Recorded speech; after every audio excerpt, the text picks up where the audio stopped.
Special because it's the 2-hour race. It's the highlight of the Britcar Endurance Championship calendar, and we're really going to get pushed around here because it's pretty physical sending this car around lap after lap after lap after lap for 2 hours.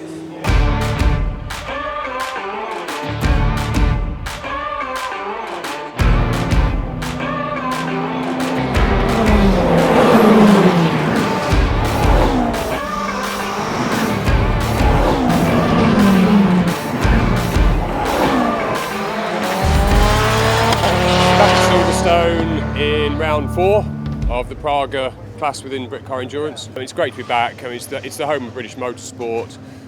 We're on the full Grand Prix circuit just before the British Grand Prix kicks off. So even though it's a bit grey this morning, everybody's super excited to be here back at Silverstone. And the really interesting thing is that compared to the first time we were here, where it was a normal 1-hour endurance race, this time it's a 2-hour race. Special because it's the 2-hour race. It's the highlight of the Britcar Endurance Championship calendar, and we're really going to get pushed around here because it's pretty physical sending this car around lap after lap after lap after lap for 2 hours. With this 2-hour race, it's a tall order of car and driver, isn't it? You know, we've done reasonable stints in the car before on test days, but never like this. So, you know, there's like hour fatigue to consider as well. Either way, it's the first time that I will have done a solid hour in the car on my own. Doesn't sound like much. Let's see. We've got qualifying shortly, which is only a short run, but a full hour in this thing is, yeah, different ball game. Let's see how it goes. I'm feeling all right about it. You know, I've managed 40 minutes in my first race, and I've sort of done exercise since then, so I should be all right. One exercise I've done. I haven't done a 2-hour race, but I have been in the car for, I'm going to say 55 minutes on a open test day before, so I think I'll be all right. And that was right at the start of when I first started driving the Praga, so hopefully I'll be all right. Of all the races we've done yet, this is physically the most demanding for everyone, I think, driving for that period of time. We've got 2 new drivers starting for the second half of the season. So this was always part of the plan. Abby Eaton has left to go and join W Series. So we've replaced Abby with really fast, really nice young driver called Ashley Dibden. He's had good success in single-seaters over the past few years. We're all here because we all want to win races and go as fast as we can. So obviously having a lightning quick teammate in an endurance race is key. Obviously then it just puts a bit of pressure onto me to try and sort of push myself to go as quick as Gordy. But yeah, I'm happy to have a quick teammate that I can learn from, and we can sort of bounce off each other hopefully once I've got a bit more comfortable in the car. Let's see how it goes. Got a new teammate today with Ash. He's still learning, you know, like some corners he's on par with me, and then other corner he lacks like a bit of commitment. I think he just needs some seat time, hence why I'm stood in the garage right now and he's out on track. And we're also joined by a chap that a few years ago I wouldn't even be able to say who he was, but Ben Collins. Ben is the ex-Stig from BBC Top Gear. Will be partnering with Jay Morton and has got a lot to live up to. The fact that Jay, at the last round at Alton Park, was on the winner's step for both the races. Growing up watching him on Top Gear, and then get to race with him now. So he's been coaching me and bringing me on and doing the data with me, which is great because he's got loads of experience. They brought in lots of people from YouTube, who are influencers. They've got a following. Jay's story is fantastic. You know, ex-Special Forces. He's a great character. You know, he's been on Who Dares Wins on the TV. You know, he's a fascinating personality, and watching him adapt to this has been brilliant. And for me, I'm fortunate as well. I have a background on Top Gear. I was a Stig for nearly 10 years, and been on TV as well myself, and done all kinds of other things in films. I've worked on 4 James Bond movies, so I could call myself a stunt driver. So I guess it's another string to the bow with the Praga team, and they've got an amazingly diverse group of people here who from all different backgrounds, and they have all different biographies and stories. It's been really cool getting to know them and learning more about what they do.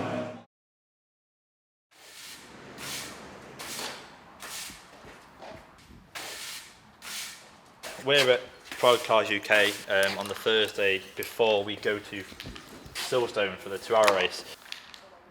We are 4th in the championship. We're leading Praga out of like the Praga run cars, like the guest driver cars. After Snetterton, obviously the back of the rear left-hand side of the car was basically completely destroyed. So we put the car back together, got it all running up in the workshop, and we definitely didn't have the time we wanted on the car before Alton Park. It seemed like it always was trying to spit me off, and we found a few little bits and bobs that, you know, damaged in the shunt as well, and nothing major, but probably enough to cause the issues we had. We'll see how we get on. I am confident the car's all fixed now, and we've gone back on the way we set the cars up to where we did at the start of the year, which me and Charlie felt much more comfortable with. I'm pretty happy to say that we've finished quite early today, so we're going to have a nice jolly drive down to Silverstone and get the cars on track tomorrow morning. Jack, is it just me, or has your front of your car got a different nose? Yeah, a difficult qualifying. Well, it wasn't difficult. It was going pretty to plan actually, and I was thinking, let's get the car on slicks. It's dry. It's going. We were like 3rd or something on the wets, and with one fast lap, and I went, oh, we'll just go straight to slicks. There's no point destroying the wets. And I was caught up to a Ferrari just before the pit entry, so I thought, oh, you know, I won't be that guy that goes swinging past him and overtakes him before the pit entry. So I stayed behind him, and yeah, he went from 120k to 20k, 25 metres before the pit entry mark, and I just couldn't stop at the same rate he could. And yeah, damaged the car, which looks like we can fix it quite easily. So the boys are hard at it now to fix it. But you know, nevertheless, it's just a frustrating situation to be in, and doesn't really do me a great image. But yeah, difficult really. We got quali done. We're 6th, so not as good as we would have been. But I mean, hey, it's a 2-hour race. 3rd row of the grid. If we get a good start, I don't think it's going to make too much difference. No, it's mainly cosmetic, as you can see. Nothing seems to be bent. We're just running through every check that we need to make sure the car's square again. As you see, the guys are just finishing off the tracking, and from there, we're ready for racing again. My name is John Watley. I work for VR Motorsport, and I'm the crew chief for all Praga's cars. So crew chief is the oversight of all the cars. So within our team, we have 3 mechanics on each car, and then obviously we have the 4 or 5 cars. So I sit basically on the top of all of the cars and all the mechanics, and lay out the work and keep on top of basically keeping the cars out on circuit. We'll receive the data from them and transfer that onto the car. So we do the manual work with the spanners, they do the digital work with the computers. Once the car is moving, the driver is solely reliant on myself to make sure the way is clear. The strategy will change regularly throughout the day depending on the weather conditions, and also kind of depending on what other teams are doing. Obviously we want to win, we want to get across the line first every time, for sure. That's what it's all about.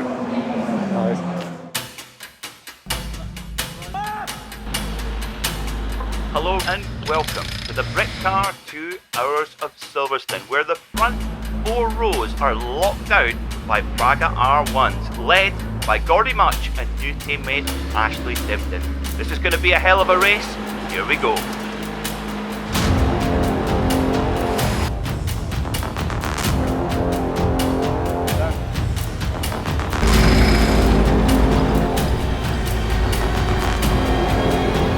Alright Ashley, com check. Excellent, I've got you here. Ashley, Al is now in control of your car. I'll get you on the grid. Hello. Who are you? 333. Right there. Perfect. It's a bit of rain on the way. Feel that? Hopefully it stays dry. Yeah, unfortunately we've got spots of rain at the grid as well. Are you managing to get a decent scrub on those tyres, Ashley?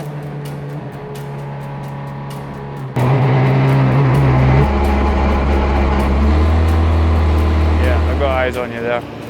Straight ahead. Centre with myself, ideally.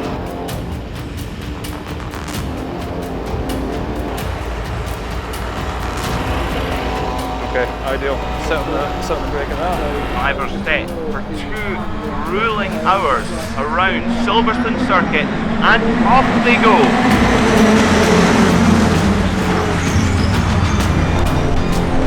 Let's have it, Ashley. Give it some.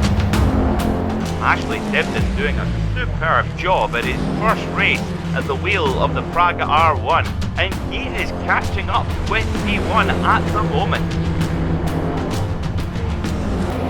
Yes, buddy, great work. Half a second to P1, 2.7 seconds to P3.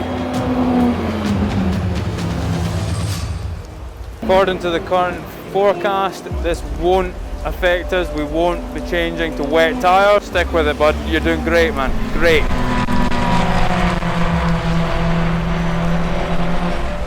Seems like the rain is not letting up, but will it stay here at Silverstone? We're getting confirmed this weather. Box, box, box. It was a safe thing to do, to come in and pit, catch them on the wets, overtake them again. But then, you know, we've both still got a pit stop to do for fuel. It'll be an interesting one to see how it plays out. You can see the spray coming off the track, so he came in, changed the tyres, and he's gone back out, but he's doing really well. Well, strategical drama is playing out here amongst the Praga field. The track is now drying up very quickly, but the 333 car of Gordy Much and Ashley Dibden now struggling with wet, overheating on the drying circuit, and their rivals are catching up. Can you confirm damage? I can hear you're still running. Sounded like it, yeah. We had a bit of a burst of rain that came down pretty heavy for 2 or 3 minutes, and it looks like a lot of cars pitted to go to wets because they couldn't stay on the track. I said to Charlie when we started the race, if it rains, just try and stay out for as long as possible. They're a third, so this is going quite well, and she's actually doing some pretty good lap times compared to the cars on wets. Miles Lacey in the number 7 Praga R1 now takes the lead in that beautifully painted Frank Stevenson designed car. Those cars that are currently out at the front at the moment, they're still on slicks. I think that's Miles just taking the lead, and Frank. This one's feeling really real. Currently P1. Just tell him use all the wet on the track that he can. Can Ashley, keep the tyres as cool as you can. If we pit now, he hasn't done his minimum driver time, which means that when I he needs do to the go back driver out. swap, either he pits now and then 2 laps later then he pits, or, you know, I do the driver swap now and like 10 minutes from the end we have to do a mandatory driver swap. So bud, verdict back here is you've got to do 10 more minutes, otherwise we're going to lose elsewhere. 8 minutes till driver change, 8 minutes. Wheels running after fuel.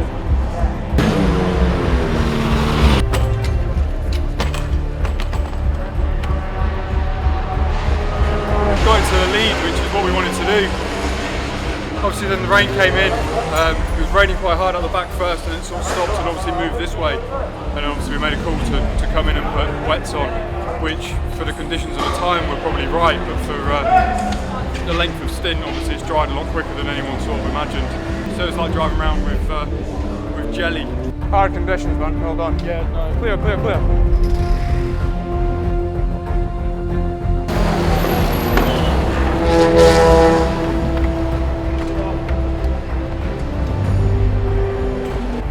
That was one of the best drives I've ever had in a car.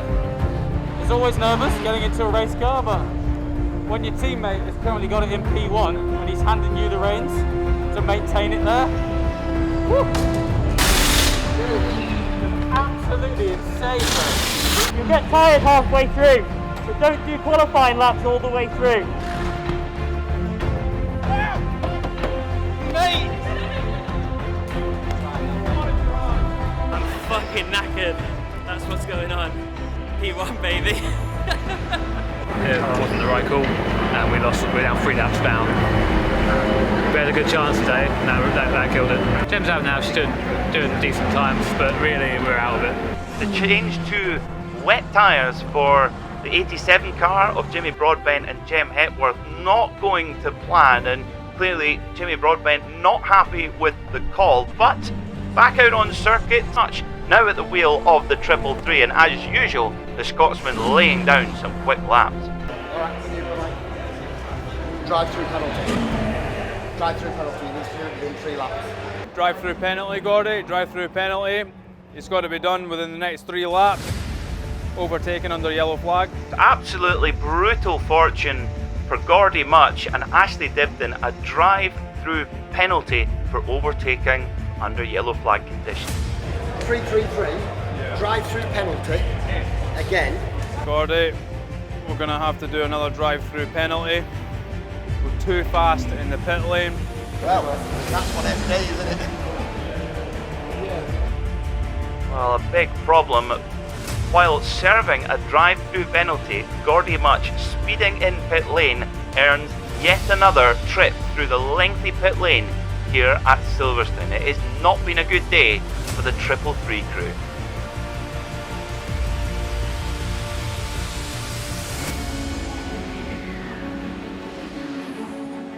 Gave off earlier. I know, you do it amazing. You got it, mate. I know you will. Agony for Miles Lacey and James Walker are now back in pit lane, with absolutely devastating for those two men. Jack Fabi now hits the front, and can that young man hang on for the win? Oh yes! It's horrible when you kind of sat back watching and you're powerless to do anything, because you know Jack's pushing hard and he's doing a great job. Jack Fabi exits Brooklyn. I think he's got enough of a gap now. Looks like he won't be caught.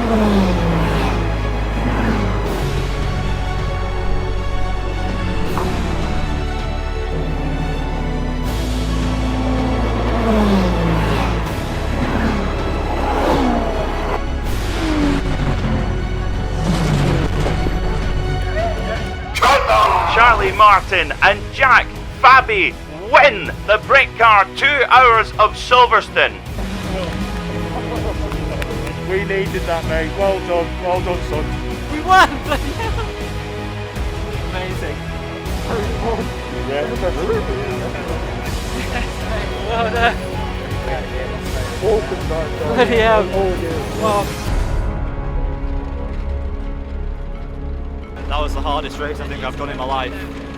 Charlie did a mega stint at the start to stay on track, and in those conditions when it rained, I was in the bloody toilet and I could hear it all raining and I thought, oh god, it's all gonna go pear-shaped, and she managed to stay out. So we had to retire the car.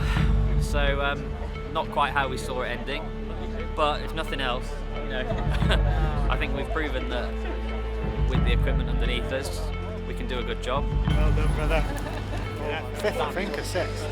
Yeah, it's good. Ben was doing well. He was doing some consistent 202s, 201s. But yeah, I think my 3 spins just put us that far behind that it was hard for him to get the distance. I mean, I knew it'd be physical. But oh yeah, bloody hell. The thing is, I mean, the car felt really good. It's a horrible feeling when I know I can, you know what the car can do. You just can't keep to that pace because you just can't physically do it. What's that? You contact somebody? Yeah, give a little kiss to a Ferrari. Well, he kissed me. Did. It was a good 5th in class, so absolutely buzzing about it. And I obviously tried. He told me to try, so I did. As you can see, there's a few marks on the car. That is right. And that's sending it up the inside.